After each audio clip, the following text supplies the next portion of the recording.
今年中秋虽然无连假，也毋过嘛，受袂少民众拢有烘肉。意思是表示讲，最近因为烘肉急性胃肠炎的民众加要2成，有诶佫真严重一直走北险脱水。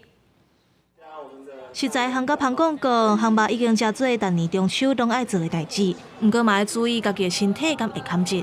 有医生接到袂少案例，中秋前一礼拜，因为连续参加几若场烘肉，引起急性的肠仔炎，毋但吐佮流，甚至走便所，走甲出现脱水的镜头。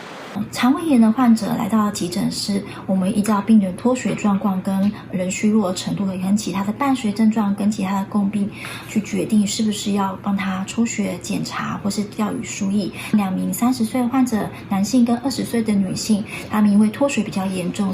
医生表示，这个案例毋但食肉甲海产，阁有真侪食材，尾也出现冰白吐的肿头，巴肚甚至是流甲脱水。医生紧甲朱大东提供治疗药了后，这肿头才有小可好淡薄。医生表示，最近急性肠仔炎的患者比平常时加2成，这应该和食材处理无妥当有关系。我不烤肉真的不好意思，我不吃烤肉了。对，那烤鱼，烤以为说OK 的。结果某一部分它不熟，那就是因为吃到那一部分，回去就肠胃就不行。袂少民众讲，因为有的食材是真恶判断讲敢有熟，有当阵也是勉强甲食落去，嘛致使身体无爽快。医生提醒，亲像蚵仔、蛤蟆这寡海产一定爱烘好熟，才会当甲细菌杀死。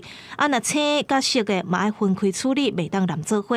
臭大的食色是更加袂当食，这烘肉活动才会当趣味佮健康。记者林建生台中报道。